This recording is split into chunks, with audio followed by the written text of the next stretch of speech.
Thân chào cả nhà, không nên xem chùa đâu đó. Nhớ đăng ký, like, comment để ủng hộ team nha. Được mời trải nghiệm tàu du lịch hạng sang trước chuyến đi 5 ngày. Nhân viên soát vé thân bí đưa cho tôi một tấm thẻ căn cước. Chào mừng bạn lên tàu du lịch Chòm Sao. Xin hãy giữ chắc giữ thẻ căn cước và chìa khóa phòng của bạn, nếu không sẽ chết không toàn thây. Tim tôi đập thình thịch. Thuyền chậm rãi khởi động. Cẩn thận quan sát tấm thẻ đen trong tay. Mặt trước là một logo cung cự dài đáng yêu. Góc dưới bên phải là ngày sinh nhật tôi. Nhưng lời cô ấy vừa nói nghĩa là sao? Trong vô thức tôi muốn hỏi nhân viên soát vé, nhưng cô ấy lại không nghe thấy. Giới thiệu một cách máy móc với hành khách bên cạnh. Chào mừng bạn lên tàu du lịch Chòm Sao. Trên tấm thẻ căn cước trong tay cô gái tóc vàng có vẽ một con cừu nhỏ mềm mại. Chắc là chòm Bạch Dương. Nhưng đột nhiên cô ấy nổi giận với nhân viên soát vé. Vừa lên thuyền đã nói cái gì mà chết với không chết. Thật không may mắn, một chàng trai đi ngang qua nhanh chóng an ủi cô ấy. Đừng tranh cãi với cô ấy nữa, người đẹp, chỉ là một tấm thẻ rách mà thôi, có thể làm gì tôi được. Anh ta vừa nói vừa đạp lên tấm thẻ căn cước. Cô gái tóc vàng cuối cùng cũng mỉm cười. Cô ấy cũng vứt tấm thẻ của mình xuống đất. Nhìn thấy chưa, cô chưa có tư cách dạy bảo tôi. Tôi cau mày, nghĩ rằng Bạch Dương đúng là thích chống đối. Bỗng một cơn gió lạ bất ngờ ập đến, thổi thẻ căn cước của hai người xuống biển. Chàng trai không quan tâm mà nhún vai, rơi mất cũng là ý trời thôi. Tìm phục vụ làm lại cái khác là được rồi. Điều quan trọng nhất là tôi đã gặp được cô. Anh ta vừa nói, vừa khoác vai em gái tóc vàng đi vào bên trong. Tôi thấy mà buồn nôn. Nghĩ không biết tên này thuộc Chòm Sao gì thế. Có thể nói chuyện như vậy, bên tai tôi lại đột nhiên truyền đến giọng của nhân viên soát vé. Xin hãy giữ chắc thẻ hành khách của bạn, nếu không sẽ chết không toàn thây. Tôi lắc đầu, trong lòng cảm thấy vô lý. Cũng chỉ là một tấm thẻ căn cước thôi, mất thì sao chứ? Đột nhiên truyền tới một giọng nói người máy lạnh lẽo trên đầu tôi. Bữa trưa hôm nay sẽ bắt đầu đúng 12 giờ. Xin các vị hành khách vui lòng đến nhà hàng tầng 4. Món chính là cá và thịt cừu tươi. Không dễ dàng gì mới đợi được đến 12 giờ. Mùi thơm thoang thoảng khắp nhà hàng. Ở giữa là một cái bàn dài màu trắng. Mỗi bên có 6 cái ghế. Xem ra là 12 Chòm Sao rồi. Hành khách lần lượt đến. Chỉ thiếu cô gái tóc vàng và chàng trai đó. Có lẽ là hai người họ quá cao rộng, nên các hành khách khác cũng không có ấn tượng tốt về họ. Chỉ có một cô gái tóc ngắn đột nhiên mở miệng nói, đôi nam nữ được chỉ định học tiếng Anh trong phòng đâu. Trên tàu du lịch không có quy định, mọi người cũng không cần chờ nữa, ăn trước thôi. Cô gái vừa nói, vừa là người đầu tiên cầm bát đũa gắp thức ăn. Phong cách hình thức này rõ ràng là một tròn sư tử rất có năng lực lãnh đạo. Các hành khách khác thấy cô ấy đã ăn rồi, đều giơ đũa ra, bắt đầu thưởng thức bữa trưa. Món ăn được chào đón nhất tất nhiên là món chính, cá và thịt cừu trong bát canh hầm màu trắng sữa. Hương vị của thịt cá và thịt cừu hòa vào làm một. Trên màn hình lớn cũng chiếu liên tiếp quá trình nấu cá và thịt cừu tươi. Cá và cừu tươi của nhà hàng chọn đều là cừu sống, cá sống được giết mổ tại chỗ. Có lẽ do sợ ảnh hưởng đến khẩu vị, những hình ảnh các nguyên liệu đều đã được che đi, chỉ để lại một đống màu đỏ sẫm. Hai người bên cạnh tôi khen ngợi, thứ này tươi quá, cô không thử một bát à? Thấy tôi lắc đầu, người đàn ông lập tức thay đổi sắc mặt, thích ăn không ăn. Có lòng bảo cô nếm thử. Cô còn bày ra bộ mặt đó với tôi. Nhìn tốc độ thay đổi sắc mặt này là song tử không sai vào đâu được. Tôi cười gượng. Đột nhiên em gái học sinh đối diện nôn lên bàn, trong nồi có vấn đề. Lời vừa buông xuống, nữ sư tử liền lấy thìa khuấy. Không mất tới một lúc, hai chiếc đầu lâu liền xuất hiện trước mắt. Một trong số chúng thậm chí còn dính lông vàng, là cô gái tóc vàng và anh chàng đó. Vào lúc này, hình mở trong đoạn phim đột nhiên biến mất. Quá trình đẫm máu hiện ra trước mắt. Nhà hàng tràn ngập tiếng la hét và tiếng khóc. Người máy lại lạnh lùng phát sóng, bữa tối nay du thuyền sẽ tiếp tục chuẩn bị các món ngon cho mọi người. Xin vui lòng đợi. Đây là một chiếc tàu du lịch kinh dị theo 12 Chòm Sao. 12 người có 12 tấm thẻ căn cước. Giữ thẻ mới có thể sống sót xuống tàu, nếu không sẽ trở thành bữa tối trong ngày. Trong nhà hàng, mặt các hành khách đều đã trắng bệch, nhìn lọn tóc vàng dài trên thịt cá và cừu tươi. Không ai muốn tin, nữ Bạch Dương và nam Song Ngư vài giờ trước lại bị người ta làm thịt. Hung thủ còn quay lại cảnh hành hung. Phát sóng trên bảng tin của nhà hàng. Tôi sợ quá, run rẩy lấy điện thoại ra báo cảnh sát, nhưng điện thoại lại không hiển thị số. Sao lại thế chứ? Không thể bỏ cuộc được, gọi thêm mấy lần nữa. Kết quả đều chỉ nghe thấy một giọng nữ lạnh lùng. Xin lỗi, Số điện thoại bạn gọi không có. Cách này không được rồi. Lại không biết kẻ sát nhân đang trốn ở đâu.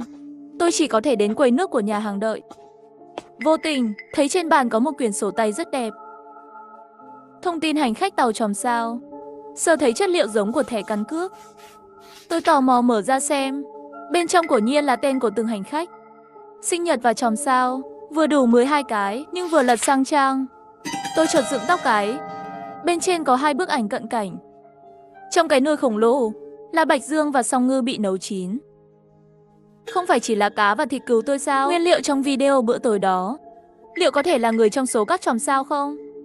Tôi không dám nghĩ nữa. Đột nhiên có tiếng bước chân phía sau. Là cô gái tóc ngắn đó. Cô ấy giận dữ nói, tôi đã quan sát rồi. Cô và đầu bếp là cùng một bọn, phải không? Món cá đến cừu tươi này cô không hề động đũa. Lúc này những người khác cũng vây tới. Áp lực thầm lặng càng chí mạng hơn. Tôi chỉ có thể cố hết sức để điều chỉnh hơi thở. Lấy album ảnh trong điện thoại ra cho cô gái tóc ngắn xem. Tôi dị ứng với cá và thịt cừu nên mới không ăn. Đây là giấy chứng nhận y khoa của bác sĩ. Cô gái tóc ngắn đã kiểm tra cẩn thận mấy lần, cuối cùng đưa lại điện thoại cho tôi. Xin lỗi nhé cô gái. Tôi cũng chỉ thận trọng thôi. Hy vọng cô không để bụng. Tôi mỉm cười và lắc đầu. Tôi càng tin chắc rằng cô gái tóc ngắn là sư tử. Tính khí mạnh bạo nhưng ít nhất vẫn có lý lẽ. Tôi đưa cuốn sổ vừa mới tìm được cho cô ấy. Cũng nói ra quy luật mà tôi đã phát hiện ra. Chỉ là chưa nói dứt lời, những người khác đã rất kinh hãi. Trong góc còn truyền đến tiếng khóc. Tôi không muốn chết. Tôi còn cha mẹ già và con nhỏ. Mật khẩu thẻ ngân hàng còn chưa nói cho người nhà biết. Ai đến cứu tôi với? Người phụ nữ trung niên ngồi sụp xuống đất. Đến cả thẻ căn cước cũng rơi ra. Chòm kim ngưu, trách nào những lúc như thế này vẫn nghĩ đến tiền. Người đàn ông cơ bắp bên cạnh rất khinh bỉ. Khóc cái gì mà khóc? Khóc có ích gì không? Người có thể giết ông đây còn chưa sinh ra đâu. Sau khi buông lời ác ý, người đàn ông cơ bắp ra khỏi đám đông, một mình đi về phía sau bếp. Tim tôi đập nhanh hơn. Anh ấy sẽ đụng phải tên sát nhân đó sao? Anh ấy sẽ thành công khống chế đối phương sao? Mọi người đều lặng lẽ cầu nguyện. Cho đến khi 2 phút rưỡi trôi qua, người đàn ông cơ bắp đột nhiên xanh mặt đi ra. Bếp sau không có ai. Đồ dùng trong bếp cũng như mới. Trông không giống như có ai từng dùng. Anh ấy nghiến răng, lại nói thêm một câu. Ngay cả mùi thi thể hay vết máu cũng không có. Tôi nghi ngờ hung thủ vốn không phải là người. Tất cả mọi người đều đứng im tại chỗ. Một em nữ học sinh kinh ngạc. Thảo nào con tàu này lớn như vậy mà em chưa gặp một nhân viên nào. Cảm giác như cô gái không dám nói tiếp nữa. Nhưng mọi người đều hiểu ý em ấy. Nữ sư tử thở dài nặng nề. Xem ra thẻ căn cước là chìa khóa. Hai người đó vô tình làm mất thẻ, vi phạm quy tắc nên mới bị du thuyền giết. Bà thím lại lộ ra khuôn mặt tươi cười. Giữ được thẻ căn cước không phải là có thể sống tiếp rồi sao? Giả định này khiến mọi người phấn chấn. Nữ sư tử cũng trịnh trọng gật đầu. Mọi người chia ra 2 người một nhóm, hỗ trợ lẫn nhau. Một vài câu đơn giản vô hình thiết lập vị trí cốt cán của cô ấy. Không một ai phản bác. Em gái học sinh và tôi được chỉ định ở cùng nhau. Người đàn ông cơ bắp và bà thím một nhóm, nữ sư tử và nam sinh viên đại học một nhóm. Mấy người còn lại đã về nghỉ ngơi trước rồi. Nhưng đêm đó, một vụ giết người trắng trợn đã xảy ra giữa chúng tôi. Đây là tàu du lịch chòm sao lấy thịt người nấu ăn. 12 hành khách đại diện cho 12 chòm sao. Giữ thẻ căn cước mới có thể sống sót xuống tàu. Nếu không sẽ trở thành bữa tối. Đêm khuya rồi, tôi nhìn vào sổ thông tin hành khách. Xem lại Bạch Dương và Song Ngư đã chết. Người tiếp theo sẽ là ai đây? Em gái học sinh đột nhiên lại gần. Chị nói xem, liệu chúng ta có bị nấu thành món ăn giống họ không? Tôi trừng mắt nhìn cô ấy một cái, tự hỏi đây rốt cuộc là chòm sao gì. Trái tim có thể lớn như vậy. Đài phát thanh đột nhiên truyền đến giọng nữ lạnh như băng. Hôm nay nguyên liệu vẫn chưa đến. Bữa tối bị trì hoãn cho đến khi có thông báo mới. Bữa tối không có mạng người. Mọi người cùng nhau cổ vũ. Bà thím khóc vì sung sướng. Người ta đâu biết được. Chị sắp được xuống thuyền rồi. Nhớ con tôi quá. Trong góc lại có một tiếng thì thầm. Ý gì thế? Không có người chết thì không nấu ăn nữa. Vậy mấy ngày này chúng ta ăn gì? Câu nói này lập tức gây ra tranh luận sôi nổi. Vậy chúng ta không có gì để ăn trong 4 ngày sao? Tôi không muốn chết đói. Tiếng khóc ồn ào làm tôi khó chịu. Ánh mắt đột nhiên dính chặt vào chiếc đồng hồ. 18 giờ 59 phút. Không hề nhúc nhích. Một ý nghĩ xấu đột nhiên xuất hiện trong lòng. Tôi nhanh chóng gọi mọi người xem thời gian trên điện thoại.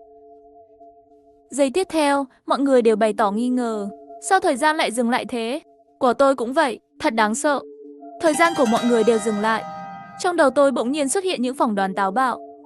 Có phải là không ai chết, nên thời gian sẽ luôn đứng yên ở khoảnh khắc này? Vậy thì chúng ta sẽ không bao giờ xuống tàu được. Bà thím mạnh mẽ gạt đi nước mắt. Con của tôi muốn về nhà, nhưng giây tiếp theo, người đàn ông cờ bắp từ đâu lấy ra một con dao, chém vào bà thím. Ôn chết đi được, vốn đó thì chán. Bà thím lập tức ngã xuống đất. Đài phát thanh lạnh lùng thông báo, bữa tối hôm nay: thịt bò kho, xin vui lòng đợi. Tiếng hét xuyên thấu cả màn đêm, mọi người chạy về phòng của họ. Tôi và em gái học sinh cũng khóa cửa lại. Tương đối mà nói, người đàn ông cờ bắp có vóc dáng lớn nhất, tỷ lệ sống cao nhất. Mọi người chỉ có thể thành lập đội theo bạn cùng phòng. May mắn là em gái học sinh mang theo rất nhiều đồ ăn vặt. Trong túi của tôi cũng có mấy hộp cơm tự sôi. Chắc là có thể đủ cho mấy ngày nữa. Nhưng trưa ngày hôm sau, đài phát thanh đúng giờ thông báo, bữa trưa hôm nay: đầu sư tử kho. Nguyên liệu là đinh tuyết. Cô gái tóc ngắn gặp tai nạn rồi. Tôi hơi buồn. Dù sao trên chuyến đi này, người tôi thích nhất vẫn là cô ấy. Nhưng cảm giác buồn này rất nhanh biến mất. Sau đó, mỗi ngày đài phát thanh đều phát sóng đúng giờ. Chòm sao nào đó đã bị làm thành canh. Chòm sao nào đó đã bị làm thành món ăn. Tôi không chịu nổi nữa, chỉ có thể cùng với em gái học sinh động viên lẫn nhau, mở danh sách hành khách. Ngày càng ít người còn sống. Còn lại người đàn ông cơ bắp và hai chúng tôi. Theo lý thuyết, chúng tôi chỉ cần giết gã cơ bắp vào trưa ngày thứ 5 thì một người có thể xuống tàu vào ban đêm. Bất luận là em ấy hay là tôi cũng không hối tiếc. Nhưng trưa ngày hôm sau, chúng tôi vẫn chưa ra ngoài tìm người đàn ông cơ bắp. Trên đài phát thanh lại vang lên, bữa trưa nay có thịt luộc. Nguyên liệu là anh Khôn. Anh Khôn không phải tên của anh Hói sao? Sao còn chưa ra tay anh ta đã chết rồi? Em gái học sinh và tôi háo hức đi đến nhà hàng. Trên bàn, quả nhiên có đặt một nồi thịt luộc nghi ngút khói. Chỉ là vừa quay đầu lại, con dao lạnh lẽo đã kề trên cổ. Em gái học sinh từ sự rụt rè hàng ngày, bỗng chốc trong mắt đầy sát ý. Chỉ có chút trí tuệ này của các người cũng xứng sống ư? Giết người bừa bãi, tên ngốc đó còn ngu hơn. Ngày thứ 2 đã bị tôi dùng xích sắt khóa lại trong tủ rồi, không biết là chết đói hay chết khác. Tôi mở to mắt, không thể tin được. Thì ra em gái học sinh vẫn luôn là hổ ăn thịt. Em gái khẽ nheo mắt, lấy thẻ căn cước trên người tôi ra.